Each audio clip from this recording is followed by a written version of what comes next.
Pag natalo nyo kami, pwede nyo kami bengbangin. 1, 2, sawa. Hoy! Ikaw, tigilan mo na ang paglululo mo. Pasok ka na lang dito sa bahay, pagbibigyan kita. Hoy! Tumigil na kayo sa paglululo, kaya hindi tayo dinadalaw ng mga alien! Hoy!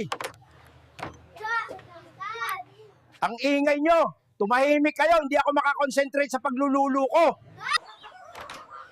Ang paglululo lang ang aking nag-iisang libangan sa buhay.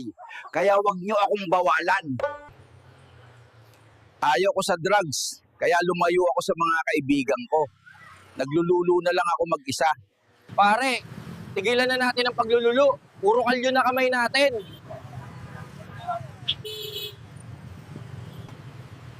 Mare, alam mo ba, si Mark hindi na daw natutupi ang tuhod dahil sa kalululo. Mahal, ang lamig ng panahon, ang sarap magbengbangan. Tigilan mo nga ako, matanda ka. Kahit ilagay mo yan sa freezer, hindi na yan titigas. Pag lumabas kaya ako sa imburnal pagkatapos maglulu, bibigyan kaya ako ng DSWD ng 80K.